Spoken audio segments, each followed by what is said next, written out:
Hi, I'm Miss Vanoy, and I'm here today to talk to you about mental models and the six traits of writing.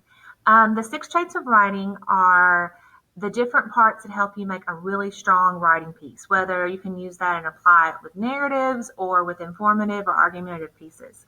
Today, I'm just going to talk about it generally, and I'm going to use something we call a metaphor, which means I'm trying to give you something like a mental image for you to be able to lapse, like to grab onto, so that you'll maybe understand these six traits more and the deeper meaning underneath what all of these traits do to help us have the strongest amount of writing possible. So I'm going to ask you to open your mind and think of things a little bit differently today, because we are going to talk about it in terms of mental models.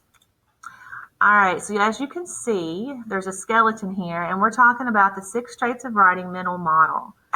Your ultimate goal for your writing is to be like a complete person. So I want you to visualize your writing. A good piece of writing is like a good, strong person. They've got a head, they've got shoulders, they've got knees, toes, all of that. And they are a strong body put together. It's a metaphor, and it's also can be called a mental model. Long time ago, I came up with this idea of drawing a stick man to kind of explain this to my students, what six traits of writing were and how important they were when they went together, but also how it's something that's really accessible. It's not something that's so hard to do. Again, writing is one of the hardest things you're going to do, because getting your thoughts from here onto paper can be really difficult. And I want you to see that there are processes that we can latch onto and practice to make our writing from getting the ideas here onto the paper, because the ultimate goal is to have a really good piece of writing that your reader understands, that you have communicated your thoughts completely. And the metaphor I'm using there is a writing piece that has good, complete thoughts and is communicated to the reader exactly what your purpose is like a big, strong body. Now, I start out with this skeleton, though. A mental model is an explanation of someone's thought process. So when I talk about mental models and this metaphor, this is me trying to break down the things that you should be thinking in your head as you are writing or as you are planning out your writing. It's something that's like a way to make a connection so you can remember something new. So this is the drawing I did several years ago. I'm not an artist. I'm not Miss Mason. I'm not my sister. But I put all this together to kind of have something I can latch onto. So I always thought of the ideas as like the brain. You got word choice, which is your muscles that make things stronger. Your heart is where your voice is. Conventions is that rib cage that keeps the strength together of your body, so you don't just concave in and don't make any sense like a big blob. And then the organization is your body, your torso, your head, shoulders, knees, and toes, that all those parts that go together to make you a full person. And the organization of that. You don't want your body on top of your head or your toes on top of your nose or something.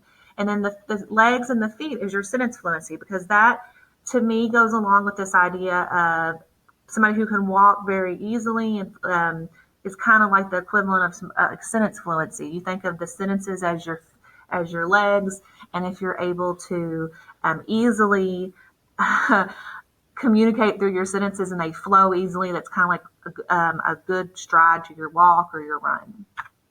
Now, I want you to think of that whole writing process. Sometimes I have really gifted writers who hate the idea of breaking it down in the writing process. They just want to get started because certain things come naturally to them. No matter how good of a writer you are, there's going to be a time sometime in your life that you're going to get stuck on how to get started on that writing. And you want to have the skill set and these tools in your toolbox to fall back on so that you know how to get started. So everybody needs to have mastered that skeleton, because if you don't have that skeleton, that writing process together, you're not going to ever get a whole person. So at least if all you can do is the skeleton, if it's that kind of boring or you fall back onto the in conclusion or these kind of the same old transition statements or whatnot, at least when somebody looks at your writing piece, they see that skeleton. They know that your ultimate goal is to make a body for the reader to understand.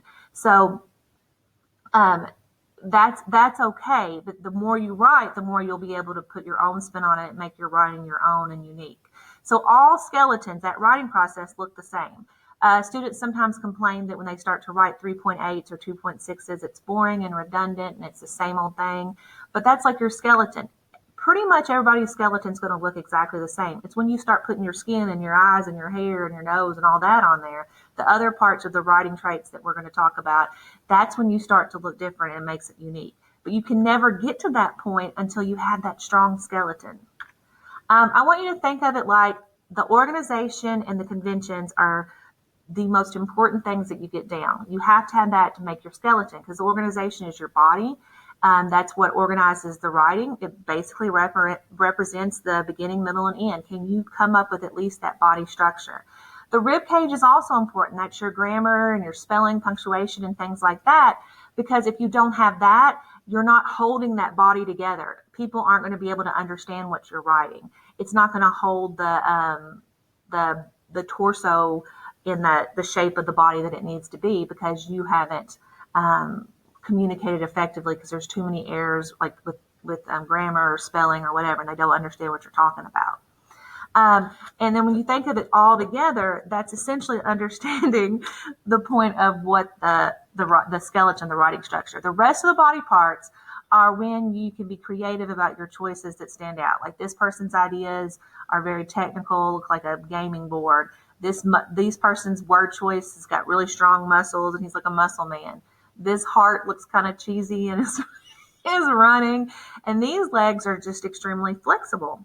And that's different than maybe like a runner's legs that are extremely muscular and maybe not as flexible. So in order to end up writing the writing piece, which the metaphor is a body, your writing piece is like your body. And you don't want to end up like this blob or this guy with like stick legs. It looks like he's going to fall over, or the headless man or the broken leg man. You've got to make sure that each of your traits is strong. You've got to make sure that you've paid attention to every one of the 6 traits of writing. Now, get into what those 6 traits are if you don't know those already. The first one is ideas. That's where it all starts. You've got to have good ideas. You've got to be able to brainstorm and come up with unique ideas. It's like a light bulb going off in your head, that awakening. Kind of think about that metaphor of that's where it starts, because your head's at the top of your body. You've got to have those ideas before you get started with anything. Second is the organization. That's the torso, just your basic body outline. Technically, you could say it's like the intro, the body, the conclusion. It tells you what the text structure might be. Maybe you are structuring your body as cause and effect, problem solution. Maybe you're just being descriptive. To put it in more plain speak, it basically means you got a beginning, middle, and an end, and that you have fully developed your intro, your middle, and your conclusion. All right, now voice is the heart of what your writing is. I always kind of debate, should I have voice as like the mouth is the metaphor, but I think it needs to be like a heart that's singing, like a singing heart is your metaphor here, because your voice is what makes your writing style yours. It's what brings all your words together. That usually it's the part where you can have some sort of emotional pull or connection to the reader. It's your unique impression that you leave the reader. It's your tone. Voice is what makes your writing yours. It's the word choice. It's all those things that come together, that the choices that you made that puts your own stamp on it. Next is word choice. I always think of word choice like muscles, because that's what makes your writing strong. The stronger your word choices are, the stronger your overall writing piece will be. Those words that you're choosing, it's like the muscles of your writing, have a huge impact on what you're writing. Now, sometimes you might want a lean arm. You may not want a super muscular arm. Maybe your audience needs for you to write kind of in plain speak, everyday talk for you to completely communicate with them. Or maybe you're writing a technical piece and you need to have lots of technical vocabulary. It's a science writing piece or whatever. Then your muscles might get stronger, because you're going to have to use some of those bigger words and different ways to explain things, because there's going to be words in your writing piece that maybe aren't common knowledge. Sentence fluency is like the legs of a runner. When you write fluently, there's a flow and a rhythm to what you write. In simple, plain speak, basically, do you have different sentence lengths? Do you start your sentence with different words? Is it always start with the? That's a mistake. Sentence fluency is also just like the flow of it. You don't want to have like run-on sentences or fragments that make it kind of choppy. You want to make sure that your writing has a nice, distinct cadence and a flow to it so that people understand it. Ultimate goal is that you have a complete person, which is the metaphor for your writing piece, and that you have communicated this person to your reader, that you've communicated your writing. Because if you're not communicating efficiently, what's the point of even writing it? You've got to be able to communicate effectively. Now, conventions are like what I talked about earlier. They're holding up your torso. If you don't have that, they protect your voice, what makes your voice special. I listed it last because a lot of times conventions is something we talk about a lot in the writing, when you do the writing process, as far as the stages of editing and revising. This is the part where you fix your spelling so that people understand the words. You know where to capitalize. You know where the periods go, or if it needs a question mark, so that nobody that's reading it, your reader, your audience, is going to get confused with what you're trying to communicate. Now, the most important concept is that you learn that basic skeleton. Because as long as you have that skeleton, whether it's a 3.8 or 2.6 paragraph, you remember strategies like HIT, you remember strategies like to seek. At least if you can get that basic structure, you can build upon that. And if all you can do on certain types of writing is that basic structure, we at least have a skeleton. And when your reader looks at what your writing is, they're going to see that you've got a complete writing piece. It's just maybe not as high level as if you had went ahead and put the muscles and the hair and the nose and all the different parts of the body that would make it complete and make it unique. So once you know that, you can add your unique style with your editing and revising. Once you realize that you've got to have that skeleton, that's when you can go back in and start adding more sentence fluency, some more sentence variety, different word choices, putting more emotional appeal, some more heart into it with your voice, making sure that your tone comes across, which is your perspective on the subject, the author's perspective on it. That's the point where you can start to make your person look different.